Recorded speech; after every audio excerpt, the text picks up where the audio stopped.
வணக்கம். உங்கள் நெல்லை மாவட்டத்திலிருந்து வாசகன் ரிப்போர்ட்டர். விழிப்புணர்வு செய்திகளுக்காக. கடலூர் பள்ளி வேன் விபத்து, ரயில்வே கேட் கீப்பர் கைது செய்யப்பட்டு உள்ளார். பங்சன் சர்மாவை கைது செய்து உள்ளனர். கடலூர் துயரம் எனது நெஞ்சை பாதித்துள்ளது மிகவும். இந்த விபத்தில் அக்கா தம்பி உயிரிழந்த சோகம்.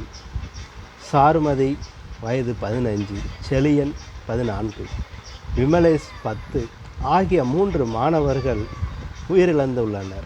மற்றும் வேன் டிரைவர் சங்கர் சிகிச்சையில் உள்ளார்.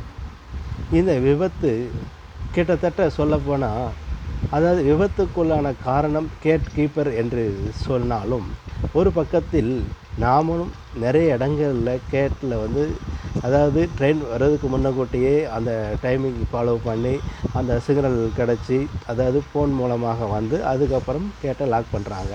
ஆனால் லாக் பண்ணுறதுக்கு முன்னக்கூட்டியே சில பேர் பாஞ்சிக்கிட்டு ஹார்ன் அடிச்சுக்கிட்டே வருவாங்க.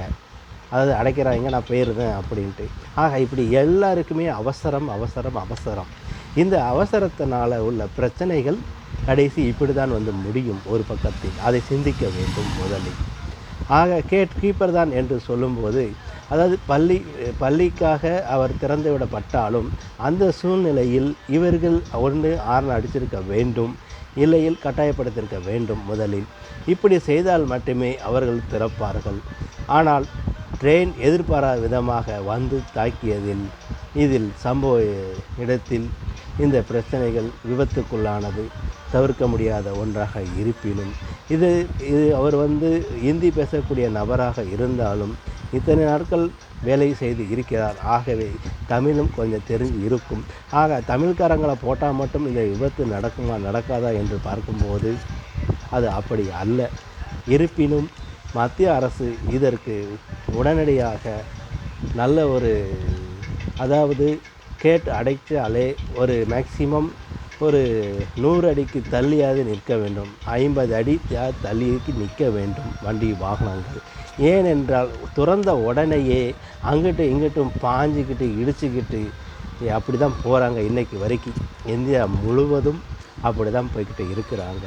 இதற்கு எந்த ரூல்ஸுமே இல்லை. முதல்ல இதை சரி பண்ணணும் ஃபஸ்ட்டு. அடுத்தபடியாக இந்த அவசரப்பட்டு ஹார்ன் அடிச்சுக்கிட்டு உள்ளே சில பேர் ஒரு கேட்டு மூடி இருக்கும், ஒரு கேட்டு மூடி இருக்காது. அது அவங்க அடைக்கக்கூடிய நேரத்தில் ஹார்ன் அடிச்சுக்கிட்டே வரும், உள்ள மாட்டிக்கிடுவான். இப்படி நடந்துக்கிட்டு தான் இருக்குது. ஆகவே இவங்களுடைய அவசரத்திற்கு கேட் கீப்பர் ஒன்றும் செய்ய முடியாது ஒரு பக்கத்தில். ஆகவே மத்திய அரசு உடனடியாக இதற்கு ஒரு நல்ல நடவடிக்கை எடுக்க வேண்டும் என்று கேட்டுக்கொள்கிறேன். அத்துடன் தமிழக அரசு, தமிழக முதலமைச்சர் திரு மு.க. ஸ்டாலின் அவர்கள் இவர்களுக்கு 3 பேருடைய குடும்பத்திற்கு உடனடியாக நிவாரண நிதி அளித்து அந்த குடும்பத்தை காக்க வேண்டும் என்று நெல்லை மாவட்டத்திலிருந்து வாசகன் ரிப்போர்ட்டர் சார்பாக எனது பணிவான வணக்கத்தையும் நன்றியையும் தெரிவித்துக் கொள்கிறேன். ஆகிற இவருடைய மறைவுக்கு நெல்லை மாவட்டத்திலிருந்து வாசகன் ரிப்போர்ட்டர் சார்பாக எனது ஆழ்ந்த இரங்கலையும் அனுதாபங்களையும் தெரிவித்துக் கொள்கிறேன். நன்றி.